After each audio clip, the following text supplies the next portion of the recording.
She'd learned early that a voice could be a dangerous thing. "Don't talk," her father used to say when footsteps thundered on the stairs, when fists turned doors into drumskins. "Don't talk," her husband said years later, an order wrapped in a kiss, then a bruise. In Archer Wynne's velvet-lit study, with a glass decanter glinting like a small galaxy on a tray, and her husband's silhouette caught in the reflection, Elena Reyes understood with a shiver that silence might kill a man tonight, and she was done obeying it. Before we begin, if this kind of story speaks to your heart, feel free to share where you're watching from. It's always beautiful to see how far stories like this can travel. Enjoy the story. 1. Quiet Hands. Elena knew Archer Wynne's penthouse by touch. She knew the way the floor-to-ceiling windows hummed at night with the throat song of the city, the way the wool rugs swallowed footsteps, how a $1,000 vase could tilt on its base at the faintest brush of a sleeve. She knew the fingerprints of a life too big and too adored to hold onto anything ordinary. On good days, she could pretend the lavishness was just another language she translated on contact. On bad days, it felt like standing on the edge of an ocean with a broom, asked to sweep it tidy. "Morning, Miss Reyes," said the concierge with a nod. His name was Carl, and he wore his politeness like armor. The elevator doors opened on a private vestibule. Elena adjusted her tote bag and stepped in, the gentle ascent like being lifted by an invisible hand. When the elevator doors whispered open, she was greeted by the cool hush of Archer's domain. Light poured like molten glass onto concrete and leather, the skyline scattered beyond. Archer Wynne was at the far end, back to the room, hands braced on a railing, staring down 30 floors to where traffic moved like a girded river. "Mr. Wynne," she said softly, knowing he hated to be startled. He didn't turn. "You're early, Elena." He knew her name, he always did. To half the city, he was a myth behind a portfolio of public works and tech empires. To Elena, he was a quiet man with impeccable shirts whose cufflinks were clean because she polished them until they caught the morning. She shrugged, though he wasn't looking at her. The floors needed more time with the polish. Archer lifted his head, his reflection a smear in the glass. "You could have sent a message. Don't talk." She swallowed the phrase like a pill that had to be taken, even when it dissolved to bitterness on the tongue. Who would she message? She kept a pay-as-you-go phone and a list of things she could not afford, mistakes, sick days, words that brought attention. "What's the plan today?" Archer asked, turning. He was not the handsomest man she'd ever seen, but he was the most composed. His face was the kind that made you doubt your own emotions. Nothing seemed to stick to him. He wore suits that didn't flash their price and grief the same way. "The study," she said, "and the terrace cleanup if it stopped raining." "Fine." He slipped his hands into his pockets. "Leave the study for last." She nodded. The study was his sanctuary, a room papered in black and white photographs and first editions that still smelled of new stories. He had rules about the study. By noon, she'd tamed the kitchen into gleam and stolen 10 quiet minutes to wrap a rag around her bleeding cuticle in the bathroom. Her hands were always breaking and healing, skin scarred by bleach and hot water and panic. She looked at herself in the mirror, saw a 30-year-old woman trying to be smaller than her bones, and looked away. She would have stayed to polish the marble, to align the chair legs with the table's grid lines until her heartbeat went steady, but she had to catch the bus to the other life.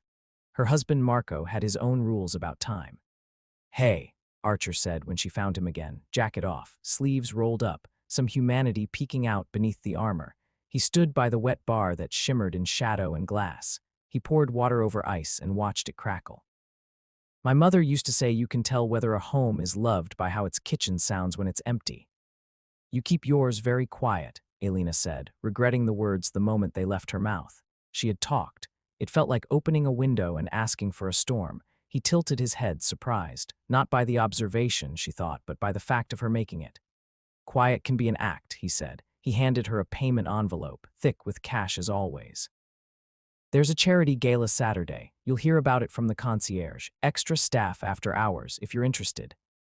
"I am," she said. "Thank you. Bring a friend if you want," he added almost casually. "Someone you trust." She smiled, only with the corners of her mouth. Trust was a word that felt like a suit she'd never get to wear. "I'll think about it." On the ride down, Elena held the envelope tight, heart stepping faster. Rent was due. Marco had been late 3 nights this week and had come home smelling of failure and smoke. She knew the words that would start the fight: money. "Me, you, us, don't talk." She told herself she'd ask about his nights, and then she'd make Eros Y Palo, and he would take his plate, and the sugar would hit his blood like mercy, and they would not say anything wrong. The bus was warm, crowded, and the city's afternoon slurred into a gray that made the edges of the world look smudged. Elena watched two schoolgirls in braided hair share headphones and a laugh, their shoulders bumping. The joy flashed like a coin in the air, and she caught it and put it somewhere private. Her building was a stack of brick and heat-stained graffiti.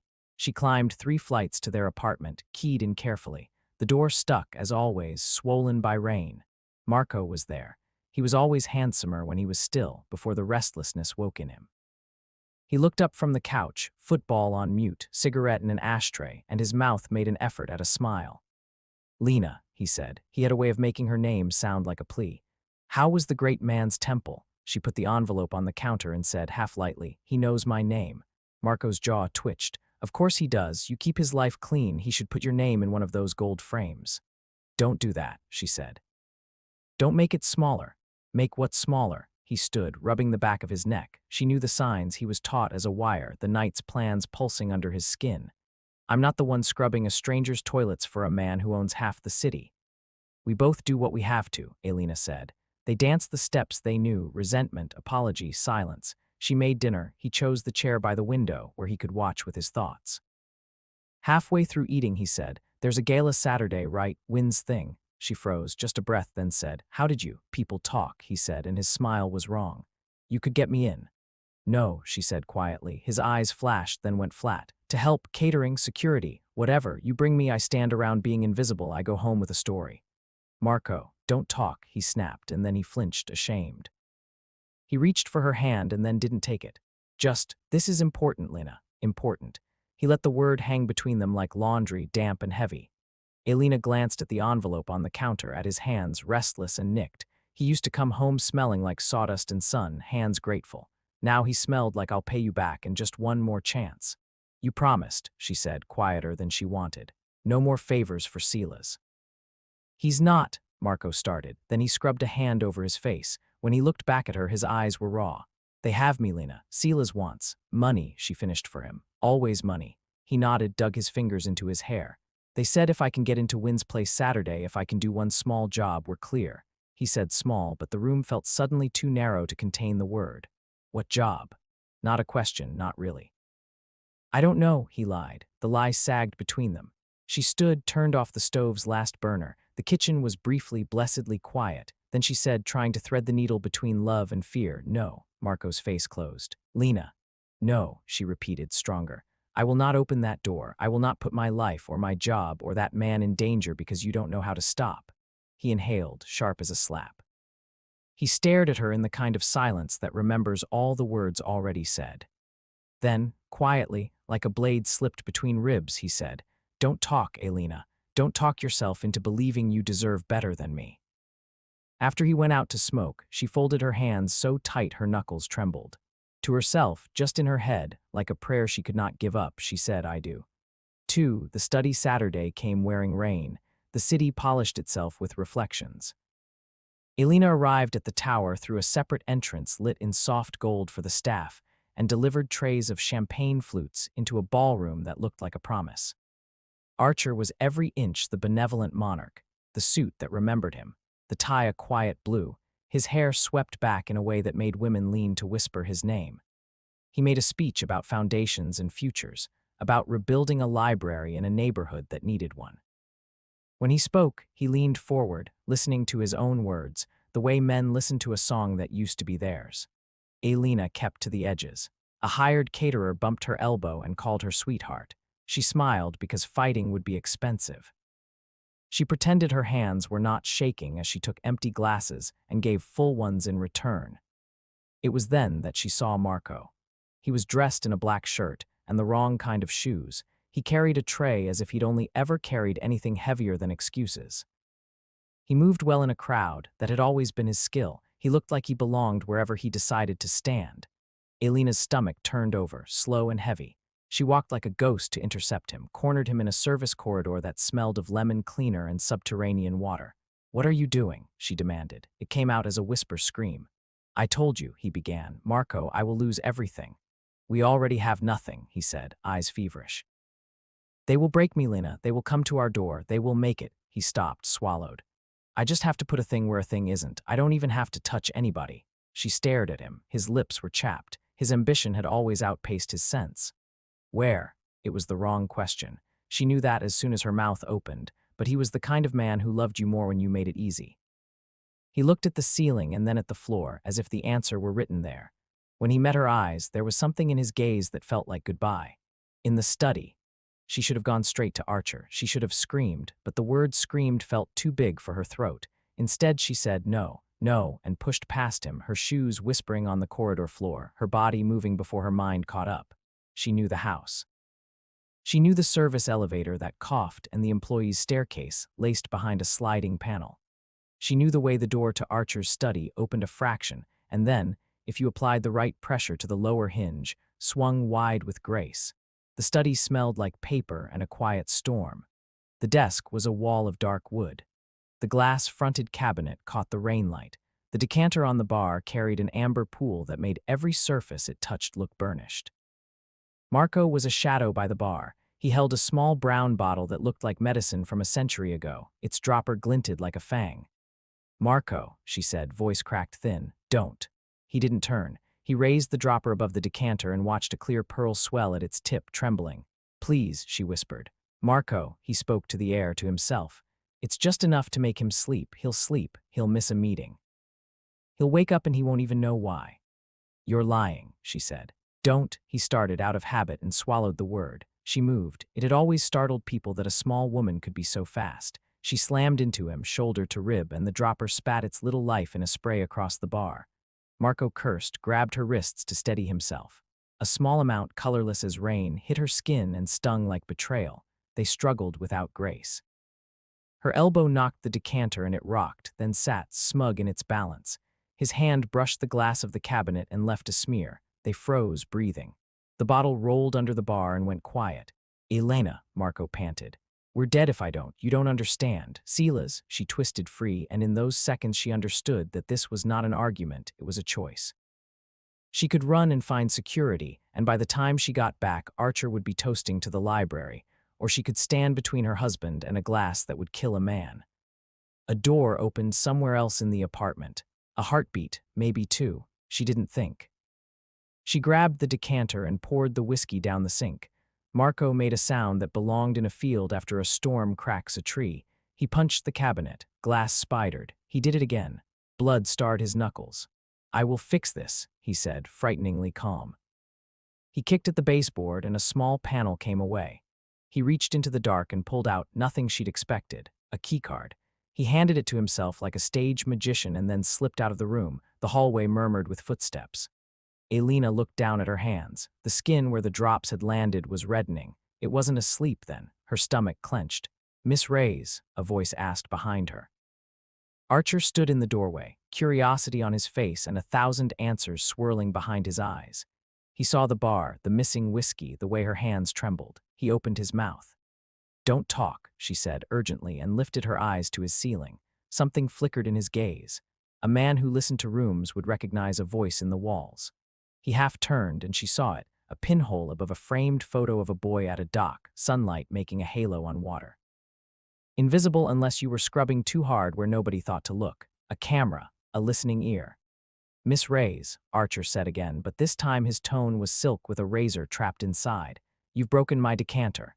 We can get you a new one," she said, careful, her words prim as stitches across a wound. "Get me another," he said to a shadow she couldn't see. He walked past her, so close she could smell his cologne, citrus, pine, clean things. He pulled a book off a shelf and flipped it, the kind of gesture that meant nothing and everything. His finger, she noticed, paused on 3 drops of a certain sort of dotting. Morse code, nonsense. But he looked up at her and the look said loudly, "I hear you." He put the book down and picked up a fresh glass like a normal man. "Stay," he ordered her. To anyone watching, she would be in trouble now. To anyone listening, they were a subject and a verb in a sentence someone else thought they'd written. 3. A dead of noise the rest of the night was a portrait of normalcy hung over a crack. Archer toasted. The donors laughed. The violinist sawed at rich people's nostalgia. Elena stood by a door and watched the room like a lifeguard, eyes tracking currents and drag. She saw Marco slip through the crowd with a tray. She saw him slide a keycard into a pocket that wasn't his. She saw him look at her like he was drowning and resenting she stood on shore. At midnight, the guests began to float away like balloons released. The staff stripped the room of its illusions.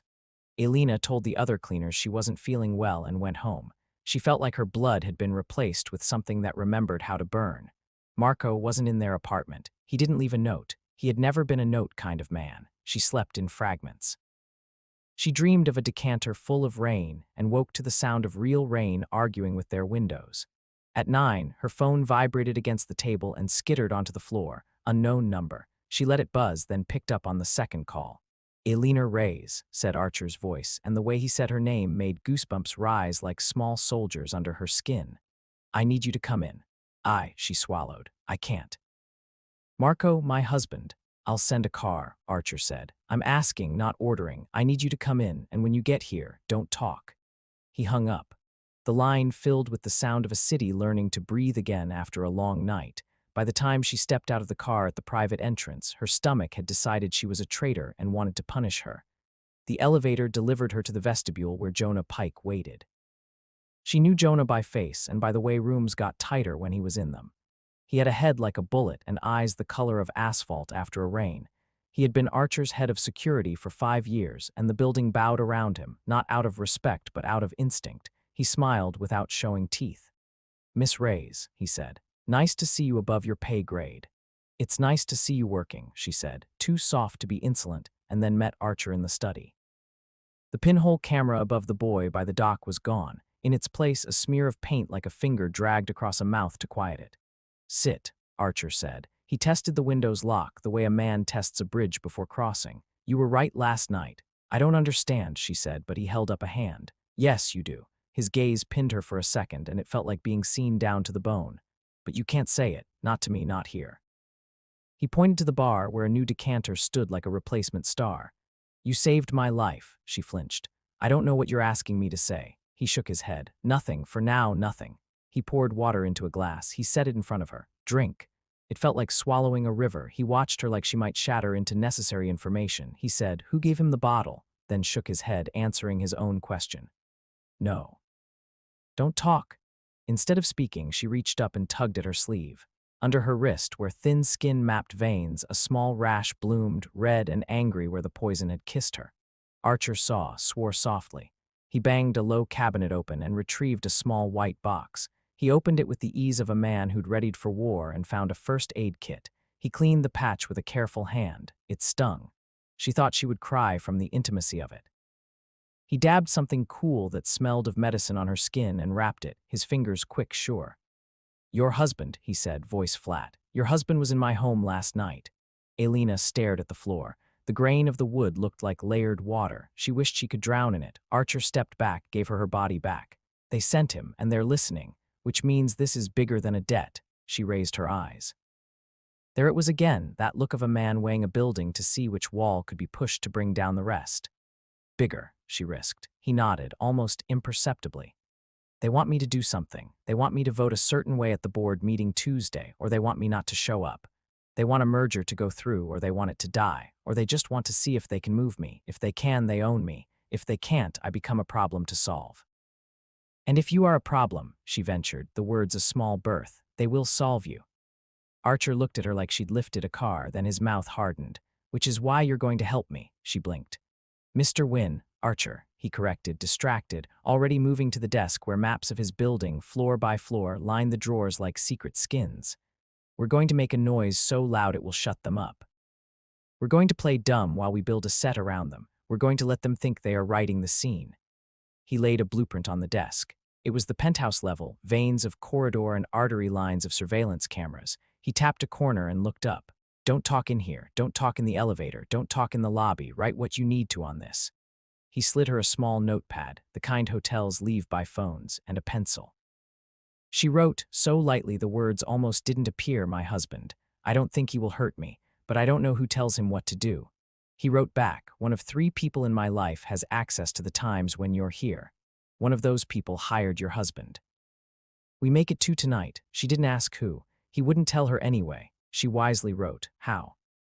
Archer smiled that infuriatingly polite smile of a man whose grin could cut and said out loud, "Miss Reyes, I'd like to offer you an advance for the extra work you've taken on." He slid an envelope across the desk, thicker than anything she'd held that wasn't bound for a landlord with a thin mouth. Inside the envelope, between $100 bills, was a card. On one side, a single word, "Run." She looked up, pulse stuttering. Archer shook his head minutely, as if to say, "Not now." Then, aloud again, "Do you know how to play chess, Miss Reyes?" "My father taught me," she said, because that part was true. He'd always needed something quiet to do in the hours where noise would have spilled them. "Good," Archer nodded, "because tonight we start the game." Splinters. She went home at noon with the envelope and an ache under her skin like there were bees trapped there. She made it up 2 flights before she heard voices. She stopped on the landing, the handrail cold under her palm. "Not open again," a male voice said. Not Marco, not anyone who belonged in their lives. It had the curl of a threat around it. "She'll talk to me," Marco replied. She had never heard him sound so small and so alive. Elena crept up the last flight and pressed her ear to the door. The voices continued in shapes she recognized, a promise, a warning, the wet sound of a laugh no one should ever make. She backed away, heart pounding, and went to the neighbor's door. She knocked gently. Senora Maid opened it a crack, eyes scanning fear into the hallway. "Lena, Corazon," she breathed. "Don't go in." Men went in with him. She made the sign of the cross briefly. "I was going to call you." Elena nodded, grateful to be known. "Thank you," she whispered. Then, to herself, creeping like a thought you didn't want to wake now, "Run." She didn't. She went downstairs and sat on the bottom step and made a phone call to a number Archer had written on the back of the RUN card. When a crisp voice answered, she said only, "Tell him they are here." 15 minutes later, 2 men in street clothes drifted into the building and out again. The voices in her apartment died. The men had a way of exiting a street that made passing dogs lower their tails. Marco came down the stairs a minute after, pale, jaw tight. He saw her and relief made him taller, then fear made him small again. "Lena?" "Who was that?" she asked. Not a question, a mark. "Don't talk," he said automatically, and then he winced at himself. "Sila's sent a reminder. I told them I'm working on it." "What is it?" she asked softly. "What are you supposed to do, Marco?" He sunk onto the step opposite her. For a moment, they were kids in some other stairwell, years ago, sharing a Coke and a sunset and the belief that they would never do the things their parents had done. "Open a door," he said. "Let a guy walk in. He goes to a thing in the wall, he takes something out, he leaves." "What kind of thing?" she asked, and when he hesitated, she built the thing in her mind, something small enough to hide behind a baseboard, something a person with keys could reach, a backup plan for when a bottle didn't work. Marco rubbed his face. "They told me if I didn't, they'd make you watch." She swallowed hard, bile and history. "Archer knows," she lied, because the lie would be a bridge. Marco lifted his head. "What?" "He knows," she repeated. "About the bottle, about the door, he'll be waiting." "Lena," Marco breathed, syllables fragile as bubbles. "We can leave." For a long time, the idea rang like wind chimes in her chest. They could take a bus to anywhere that did not have Sila's brig and doors that opened on command, and a life that required their souls as collateral. Then she remembered the envelope in her bag, heavy as a decision. She thought of Archer's careful hands and the way he'd said, "We're going to make a noise." "They won't let us," she said, and kept her voice calm. "Not now, not like this." "So," Marco said tonelessly, because he was good at acting. "So we suffer, so we hide." She shook her head. "So we set a trap." He smiled without humor. "You and your new friend." "Me," she said, and did not let him see the tremble. "And anyone who wants to see you alive." Something passed through his face then, a boy she'd loved, a man who'd been built by wrong hands, a stranger who had known her body and not her heart. He stood, cursed softly in Spanish, the language he only used when he was scared, and said, "I have to go to work." He left. She sat another minute and thought of her father playing chess on a cracked board, of her mother, who had always called the Queen La Loca, the crazy one, with admiration. She went upstairs. Their apartment smelled like cigarettes and threats. She packed a bag, 3 shirts, underwear, her hairbrush, the Alice band she hadn't worn since she was a girl. She put Senora Mate's phone number in a separate pocket, the way you pack one last hope. She left. When she stepped outside, the sky looked like metal. 5. The listening at dusk. Archer's penthouse dressed itself for quiet. The staff had been cut to the necessary few. The elevators hummed, one eye open under their lids. Jonah made rounds, a silent planet in a system he believed he controlled. Elena arrived with her bag. Archer nodded to her without greeting. He led her to the small pantry off the kitchen and opened a panel she hadn't known could open. Behind it, a bank of monitors like square moons. He flicked a switch. The microphones lit up like startled birds. "We're a day behind," he said. "They know you know. They know I know you know. We have." He looked at his watch. "An hour." "Do you trust me?" she asked, and the question was a tide dragging both of them. "I trust your eyes," he answered. "And I trust that you decided last night that you were done being told to shut up." He handed her an earpiece. "When I tell you to move, you move," he instructed. He sounded like a man who had tried to carry a city and failed and was still willing to lift what he could. She nodded. She slipped into the black jacket he provided. It was too big and she rolled the sleeves up. It made her look like a kid in her father's clothes. It made her feel like a soldier. "Jonah," she began, because the idea had gnawed at her all afternoon. "Is he?" Archer's eyes went cold. "Jonah is the wall I can't see over. He knows every camera and key code. If this is his game, he's been playing it longer than I've been watching the board." Jonah stepped into the pantry doorway then, and Elena swallowed a cry. He didn't look surprised. He looked like a man walking into his own kitchen. "Boss," Jonah said. "We're good." "Fine," Archer replied. "Have we found the source of last night's glitch?" Jonah's eyes flicked to Elena, then back to Archer. "Working on it," he said, and the phrase was a gun with the safety off. "Keep me posted," Archer said. He waited until Jonah was gone, then whispered, "Don't go anywhere alone." He took her to the study. He closed them in. He gestured to the repaired wall above the boy at the dock. "I grew up in a house where the walls had ears," he said thoughtfully. "I promised myself if I ever got to build something that it wouldn't be like that. Then I hired a man to build me ears anyway. I told myself it was safety." "It's a kind of safety," she said, "for the wrong people." "Is your husband going to show tonight?" he asked. She thought of Marco's eyes, of the way he'd said they could leave. "I think so," she said. "I think he doesn't know how not to finish something." Archer nodded. "There's a maintenance door on the 12th floor that connects to a shaft that connects to this level. There's a panel in that shaft. There's something taped behind it." He looked at her. "Can you get there faster than the people watching think you can?" She nodded. "I know the shortcuts, because quiet women always do." He stepped closer, not too close. "When you see him," he said quietly, "if you can keep him from putting his hands on whatever he's supposed to, keep him from it. I don't want him dead." She looked up, surprised. "Even after last night," he shrugged one shoulder, the gesture of a man carrying a terrible mercy. "I don't like when the wrong people decide who lives. I don't want to be like them." She wanted to say something then, something like "we are not like them," but "don't talk" was a spell still strong in her blood. She nodded, turned, and at his go, ran. 6. The service route to the 12th floor was a labyrinth of pipes singing to themselves and the sour smell of dust announcing a place nobody loves. Elena moved like her childhood, fast, quiet, sideways when necessary. She shifted the maintenance door to its frame and felt the courage in the cold metal. Her least favorite thing about fear had always been its taste, the iron of it, like sucking on a nail.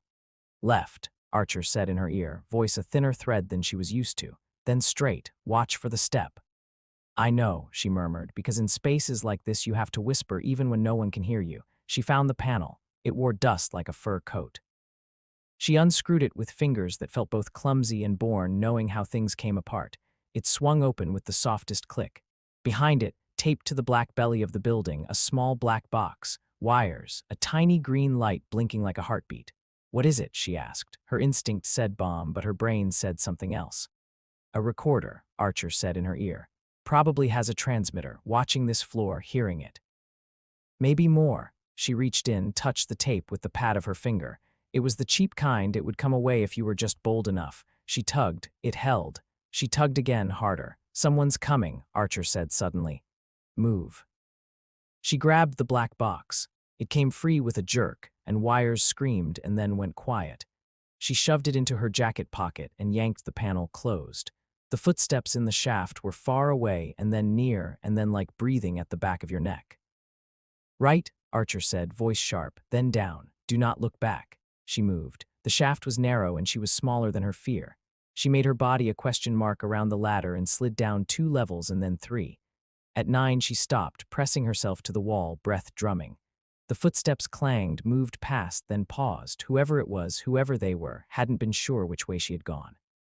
She listened. The building hummed calmness at her. Archer said nothing. Her heart made these 4 walls its home. Then she heard a familiar voice, thin through metal.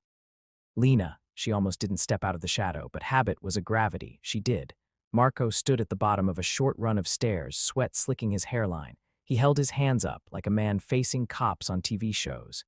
In his right hand, the wrongness, a knife, small and purposeful. "Put it down," she said. He did, deliberately placing it on the step. He looked wrecked. "I told them I wasn't doing it anymore," he whispered. "They're listening, baby. They put eyes in our wall." "I know," she said. She took a step forward. That was when he glanced past her at the lump in her jacket. "What is that?" "Insurance," she said. She saw everything then, the calculation in his expression, the equation he was solving. "If I take it, I live." "Don't, Marco," she warned. He moved anyway. He had always been faster than she remembered. He reached for the pocket because of course he did. She shifted her weight, a move learned from carrying things that didn't want to be carried. He collided with her shoulder. The box shifted. He grabbed the jacket, pulled. She slid sideways and the jacket came off her like a skin. He held it. She held the box. Footsteps. Louder this time. Archer in her ear. They're converging. Marco's eyes were panicked. "Give it to me," he hissed. "I will take it to them. They will let us go." "You believe them," she said sadly. "That is the cruelest part." He opened his mouth. A new voice cut across his words like a wire through a sapling. "Take it," Jonah said, stepping out of the shadow like a priest, "and I'll let you walk." He looked at Marco in a way that was a hand in a back, pushing. Marco's shoulders lifted and fell, lifted and fell. Elena wanted to take both of his hands in hers and tell him a story where this ended differently. "Jonah," she managed, "you can have it, but leave Marco." Jonah's smile acknowledged a joke none of them had told. "Miss Reyes," he said, exasperated. "The problem with you quiet ones is when you do decide to speak, you think your voice will change anything." "You put that camera in Archer's wall," she said, not a question. Jonah moved to the bottom step, looming. "I put ears wherever I want. You all think men like Archer are gods. He bleeds like you. He keeps secrets like you. He thinks money buys everything. He thinks he can sweep men like me under any rug. He never thinks about where the rug was woven," Elena said. "So you do this, why? To teach him manners." "To remind him he is not the only one with hands," Jonah said. "Give me the box." Marco looked between them. He wanted to be a hero. He wanted to be alive. He wanted a dozen incompatible things. He reached for the box. Then there was the sound of a click, small as a camera shutter, and the corridor filled with a new presence, quiet and heavy. Archer stood at the top of the stairs. He had two men behind him who looked like walls that had learned to walk. Archer's gaze went to the knife on the step, the jacket in Marco's hands, and then to the box in Elena's grip. He did a small thing with his face that no one else would have noticed. He softened around the eyes. He said, in a voice that could talk a city off a ledge, "Don't talk." It was not an order to be silent, it was a shield. In the word was a promise, "I've got this." In the word was a plan, "They are listening." "Jonah," Archer said like a patient man getting tired. "You're fired." Jonah blinked, then he smiled, slow and sinful. "I'm ahead of you, boss." He turned the step between them into a stage. He stepped up. He reached to his left. He pressed something. The building hiccuped, then shuddered, an electrical storm in its stomach. The lights snapped, flared, went to half power. Somewhere, an alarm coughed and decided not to cry. "You forget who wired this place," Jonah crooned. He moved like a man dancing with a blade. He put a hand on Marco's shoulder, and the poor fool responded to it like a dog to a leash. "Put it down," he told Elena, "or I put your boy's face through this wall." Elena didn't look at Archer. She curled herself around the box, small as a storm. Jonah sighed, and the sound said, "You are making me work for this." He reached for Marco's collar, and Marco flinched. "Don't," Elena heard herself say, and then like a scream scraped clean into a whisper, "Don't talk." Archer, behind her, understood. He gave no order.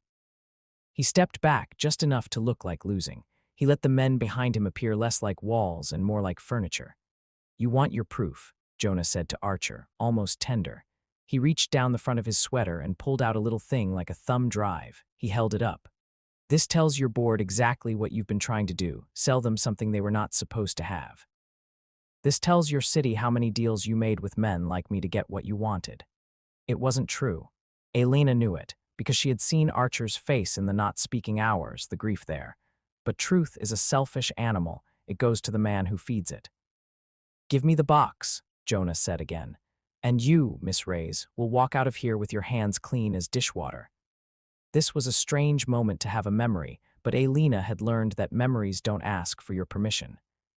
She remembered her mother on the edge of a bed not made for sleeping, saying, "Don't talk, my niña. Sometimes talking makes a thing real." She also remembered the first time she'd let a truth leave her mouth and the room hadn't fallen, the first time she'd said, "I love you," and meant, "I think I can do this." She handed Marco the box. It shocked everyone. Jonah's eyebrows rose all the way to some internal ceiling. Archer didn't move, but his breath caught. "Run," she whispered to Marco, and now the word was not a card or a threat. Now it was a gift. "Take it to the police," she said, louder, because sometimes you have to make a new truth louder than the old ones. "Take it to the press. Don't bring it to Sela's. Don't bring anything to anyone with a car too nice for this neighborhood. Take it to the old building with the steps and the broken clock. Put it in the hands of someone who looks like me, and don't talk to anyone on your way." Marco blinked. He might have done it. He might have turned on his heel and obeyed a woman for the first time since he'd learned to harm. He took one step back, and in that step was a future. Jonah stepped forward and broke it. He moved like water, like electricity. He grabbed Marco's jacket. He shoved him into the wall. There was a sickening sound that made Elena think of trees again after storms. Marco sat, eyes wide with surprise and an apology that would never be a sentence. The box lay at his feet. He touched it like he was asking for forgiveness. "Now, Miss Reyes," Jonah said, breath not even hard, "you and I are going upstairs." Archer moved then. He was not a fighter, but he was a man with a city behind him and a conjuries of cameras winking silently in his heart. He put his body between Jonah and Elena. The two men behind him stepped forward and made the hallway a geography Jonah had to reconsider. For the first time, Jonah looked uncertain. It wasn't fear, it was calculation with a faster beat. "Do you think you can protect her forever?" Jonah asked Archer softly. "No," Archer said, "but I can protect her now." The word was a door. Archer kicked at it. He lunged. The men behind him grabbed. Jonah was fast. He slipped. He ducked. He hit one of them in a way that said he'd studied men's soft places. The hallway erupted into the kind of chaos we owe to 1,000 films for teaching us what to expect. Elena didn't fight. She took the box. She knelt by Marco. She touched his face. "Hey," she said softly. "Hey." He blinked, and there was blood at his lip, a small difficulty in his breathing that was an inside thing. She had a terrible thought. Some people die while the fight is still happening. "Go," he whispered, like in 1,000 movies, but the way he said it made it their own. "Go, Lena, run." She nodded once.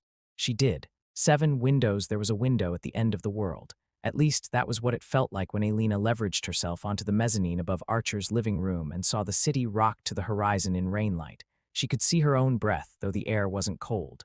Fear makes weather of the body. She ran across glass that pretended to be a floor. She thought of falling and corrected. She skidded on a rug that cost more than the school in her neighborhood. She reached the study. It was both safer and more dangerous than anywhere else. She slammed the door and locked it even though locks were less reliable than eyes. She put the box on Archer's desk and looked at it, daring it to be their salvation. Thumbs could press and release. Tiny screws could be unscrewed. She needed to break it without breaking it. In her ear, static, then Archer's voice strained. "You okay?" "I have it," she said. She put the box down like an egg. "Marco." "I know," Archer said, and in it a kind of apology she didn't have time to read. Doors in expensive places stand up straight even when dying. The study door shivered under a blow. The wood held. The handle shook. Another blow, a crack leapt across the door like lightning across a sky. "Corner," Archer said, voice soft, not because he was trying to be gentle, but because softness slows panic. "Desk, left, second drawer," she went. Inside, a tool kit that belonged to a man who expected betrayal the way other people expect bills. She took a tiny driver. She breathed. She turned the screws at the corners of the box. They came away little moons. The door shuddered again. It would not hold indefinitely. She heard voices on the other side, breath wordless. One of them was Jonah's, the voice of a man who had decided to end a thing. "Elena," Archer said, "don't talk, listen. There's a clip under the lid you're not going to see. Don't force it. Lift, then slide."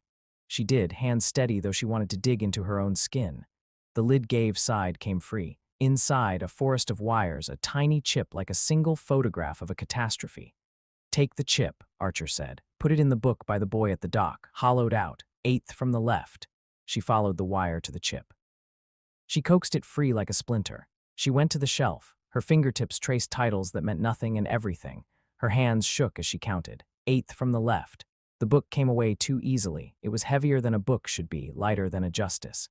She slipped the chip into the hollow and put the book back. She took the box's empty shell and dropped it into the bottom desk drawer. She licked her lips. The door cracked another inch. She needed a signal, a moment, a noise. She looked around and saw the decanter on the bar, full and lovely and living its second life. She grabbed it. She walked to the door. She held the decanter up and it made the room look like it was underwater. She smiled, a real smile, because she had found something to save, and this time it wasn't a man. The handle twisted. She stepped back. The door burst open. Jonah filled the space his body made, anger making him big. Behind him, one of Archer's men limped, bleeding from a lip. Archer wasn't there. "We're done," Jonah said, striding forward. "Don't talk," Elena said. Then she threw the decanter. Time slowed for a petty, beautiful thing, the arc of amber, the glass-catching light, fall made elegant for a second. The decanter exploded against the corner of the bar, and whiskey gouted into the room like applause. It hit the lamp, it flared. Flame went up the wall, hungry and rude. Glass is honest. It breaks, wood remembers. It burns. The fire turned the room into a story nobody wanted. Jonah swore like a punctuation mark. He stepped back. He covered his mouth. Smoke does not care what your plan is. It climbed into their lungs the way a thief climbs into a window.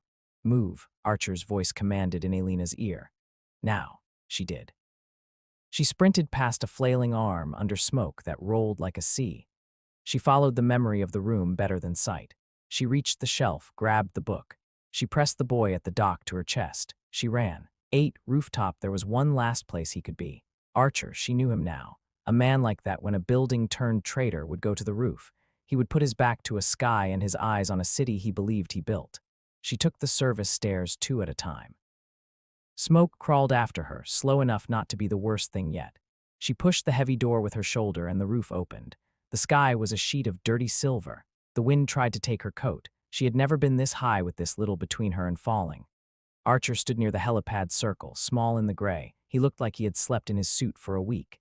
He turned when she emerged. Relief split his face like a sunrise. He took one step forward and then went still, eyes on a point behind her. "Jonah," Archer sighed. Both men looked tired of each other. Jonah stepped out of the stairwell door like an inevitable season. He had a gun now. It looked practical and bored. "Boss," he said, "give me the girl." Archer looked at Elena and then at Jonah. He smiled a little, and Elena was shocked to see the smile was genuinely sad. "Why?" he asked. "Why do this for men like Seelasbrigg?" "For what? A cut, a thrill." Jonah lifted one shoulder. "You thought you could hire me out of a life," he said. "That's cute." The wind pushed at them, impatient. Elena tucked the book inside her jacket. She met Archer's eyes. He tipped his head. He knew where it was. He was telling her something. "Hold on." "Elena," Archer said, warmth threading the syllables. "Don't talk." He moved. Jonah's hand tightened. The gun lifted. Elena did not think. She shoved herself into the space between the shot and the man it wanted. She hit Archer like a tackle. The bullet went wild. The sound was a punch in the ear that made the sky flinch. Archer fell, dragged by her weight and the suddenness of gravity. She grabbed for the helipad railing. Her fingers slid. He caught her. Their bodies made an ugly shape that felt like a promise anyway. "I will not let you fall." Jonah walked toward them, methodical. He raised the gun again. "Enough," he said, and his voice was tired of this story. Elena's hands found the emergency release tucked under the helipad's edge. She would not have known it was there if she hadn't spent so much time cleaning spaces nobody looked at. She pulled it. A siren-like anger screamed to life. It startled in a way that made the body want to be somewhere else. Jonah did not flinch. He took another step. Archer let himself drop another inch to get his legs under him and then pushed. He moved like a man willing to owe a body bruises for a chance. He slammed into Jonah's knees. The gun slid. Jonah grabbed Archer's lapels. They danced, a terrible slow waltz toward the lip of the world. Elena scrambled up. She grabbed for the gun as if it were a dirty dish. Her fingers grazed it. She batted it away. It skittered and fell, an unremarkable metal thing swallowed by distance. Now it was hand on hand. Archer's breath was everywhere. Jonah's eyes were flat and shining. The wind chose sides and shoved. Archer said through his teeth, "Let go." Jonah looked surprised. "No," he said, as if the word had always protected him. "You let go." Archer smiled then, a terrible, beautiful thing. "Don't talk," he said. He smashed his forehead into Jonah's face like he had decided to play a role he was not suited for and was willing to bleed for the part. Jonah's head snapped back. His grip loosened. Archer twisted. There was a wild second where all three of them were falling in different directions. Archer to the roof, Jonah toward the sky, Elena toward the edge. Elena's hand found the railing. Archer's arm found Elena's waist like he had learned the route of her body in a different life. Jonah's foot found nothing. He fell. He did not scream. That had always been the strangest thing about men like him. They hated making noise when they lost. They lay on the roof, breathing. The siren still screamed. The wind was gentle now. Somewhere below, the world was discovering fire and calling strangers with hoses. Archer rolled onto his back. He looked at the sky as if it had been a difficult scene partner, and he was refusing to give it the satisfaction of his tears. "Are you hurt?" he asked finally. Elena shook her head. She was shaking, no, trembling like a string that has been plucked too long. He looked at her, and in that look, gratitude, yes, but something else, something like recognition. He reached up, touched the edge of the book inside her jacket. "You kept it," she nodded. "I didn't talk," she said, and it sounded like a victory and a funeral. 9 voices. The penthouse was a hospital of law enforcement by morning, police, paramedics, men and women in sensible jackets asking sensible questions. Archer's people, whoever those were now, held out cups of coffee and blankets like bandages. Marco lay on a stretcher in a room that had witnessed too much. He would live. He would spend weeks in a hospital where the windows weren't generous. He would be given a chance to be tired of himself. When they wheeled him past, he found Elena's face and pinned it with his own. He lifted a hand over the blanket and let it fall. "I'm sorry," it said, an alphabet they'd learned too late. Eloise Carr, Archer's CFO, stood in the hallway looking like a woman who had just walked away from a nuclear test. She had not hired Marco. She hadn't known about Jonah. She had believed in Archer like a church. When Archer caught her eye, he flinched, a man rearranging his future. On the 3rd day, Elena was asked to tell the story again in a small room where the chairs made squeaking noises you couldn't avoid. The woman opposite her had hair pulled back into a ponytail and a pen that clicked in restless punctuation. "Just start at the beginning," the officer said. "We're going to get it all down." Elena put her hands on the table. They were unwrapped. The rash had faded. Across from her, Archer sat with his lawyer on one side and his discretion on the other. He looked not like a billionaire but like a person in a small room, which is the most democratic we ever are. Elena opened her mouth. The shape the words made on her tongue surprised her. They were big, they were clear. They came out not in a whisper but in a tone that demanded ink. "My husband," she began, and it was courage, the size of the building she had scaled without looking down. "I caught my husband trying to poison Archer Wynne." She spoke like a woman who knew the price of silence. She spoke like a woman who had been told not to talk by men who did not deserve her quiet. She spoke until the room was full, not with the roar of her voice, but with its steadiness. She told them about the bottle, the study, the decanter exploding into fire, the boy at the dock, the rooftop, the way Jonah's face had looked the moment gravity decided. The officer took notes. She nodded. She asked the questions people always ask when the story refuses to be simple. Why didn't you leave sooner? Were there signs? Did you love him? Why save this man who is not yours? Because Elena wanted to say, all men are mine, all women are mine, we're each other's. Because if nobody ever stops and puts their body in the way, the world will always belong to men who talk too loud. She didn't say that. She said, "I believed he could change. I kept believing it until belief became a place it hurt to live." She said, "Archer was kind to me." She said, "I'm not rich. That doesn't mean my life costs less." After, Archer walked her to the elevator with a care that had nothing to do with security. He stood too close and not close enough and looked at her like she might go out with the tide and he would never forgive the ocean. "I can make things happen," he said, like he was offering her a constellation. "You could have a job that doesn't break your hands. You could go back to school. I could give you a house with a door that doesn't stick." "I could," she put a hand on his arm. It was presumptuous and it was necessary. "You could do all those things," she said. "Or you could pay me for the work I did and the rest I earn." He regarded her for a beat that lasted a long time. Then he nodded like he'd lost a game he was grateful to have played. "You'll have both," he said softly. "You'll have what you earned and you'll have what I give you without asking, because I can." She didn't correct him. Sometimes gifts are heavier than asking. He said, "One more thing." She looked up. He said very quietly, "I am not used to people saving me." She smiled. "Get used to it," she said, "or learn to save yourself." 10. After the city remembered Jonah in its own way.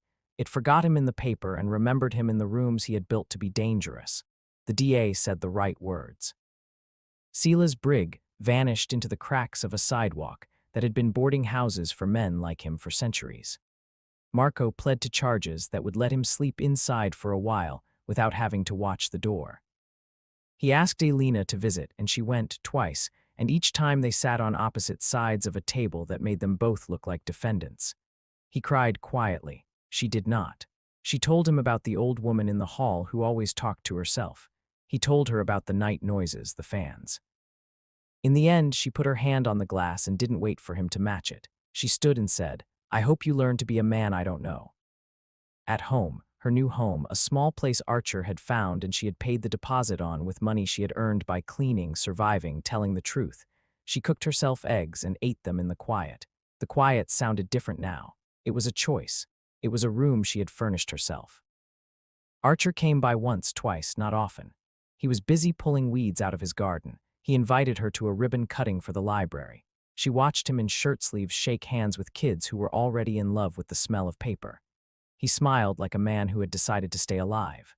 Later, on the new library's steps, with the late sun making ghosts of their shadows, he said, "You deserve to talk, Elena, whenever you want, however you want." She thought of all the times she'd swallowed words because her voice felt like a room too crowded to walk through. "I think," she said, little humor in it, "I've had some practice." He laughed. It was a nice sound. It wasn't a promise of anything. It was a present tense. One night, much later, when the scorch marks had been painted over and the lawsuit had resolved and El Diario had called her heroina, and then forgotten, Elena sat on her new couch and flipped through a book she had borrowed from the library on her lunch break. Gardening for Beginners. She was going to try to coax a tomato plant to believe in her. Her phone buzzed. It was a message from a number she had memorized. "How are you?" She wrote back, talking. It felt like bragging and survival. She turned a page. There was a photograph of a woman in a garden that wasn't expensive, dirt under her nails, joy on her face symbolic as a trick. She looked at her hands. They were scarred. They were hers. At the bottom of everything, she thought, was the moment in the study when she had told Archer not to talk. She could still feel the way the word had left her mouth and turned into a rope between them. It had been a command and a plea and a plan. It had saved him. Now, when she said it to herself as the city's lights blinked like stars trying to remember their names, the words changed. Talk, she told herself. Talk when you're lonely. Talk when you're asked to be smaller than you are. Talk when men in expensive suits think your silence is their insulation. Talk. Sometimes she didn't. Sometimes she sat with a glass of water and listened to her heart beating like a small drummer in a large room, and that was enough. The next morning she would talk. She would call her mother. She would tell Senora Maid that the tomatoes were coming in. She would tell Archer to stop pretending not to like cinnamon in his coffee. In the quiet of her apartment, Elena closed her eyes. She saw a boy at a dock, sunlight making a halo on the water. She saw a man standing on a roof, wind trying to take his name. She saw her husband that had been and the husband she didn't have to be anymore, and she surprised herself by pressing her fingers to her lips and saying a goodbye that had taken too long. People would say later that a poor maid saved her billionaire boss because she caught her husband trying to take him away. That was true. But more true was this: she had saved herself when she decided that "don't talk" was someone else's language, and she did not have to speak it anymore. The city breathed. The library opened on a Monday. In the afternoons, Elena sometimes stopped by and ran her hand over the spines of books, feeling the bumps and gilded words like braille for somebody else's story. She began to write little things down, recipes her mother had invented, phrases that felt like doors, people's names, and she kept them in a box under her bed, not because she was hiding, but because beginnings are tender things. On a day when the sky wore the exact color of her favorite shirt, she stood in line behind a girl with 2 braids and a boy with a laugh that could stop fights and bought seeds. She went home. She dug her hands into earth she hadn't paid too much for. She planted. She watered. She waited. And sometimes, when the wind came down the street in a way that made the hair on her arms lift, she whispered to it, out loud, almost surprised by how easily the words came, things she had been waiting to hear all her life. "I am here. I'm not quiet because I'm afraid. I'm quiet because I choose to be, and when I speak, you will listen."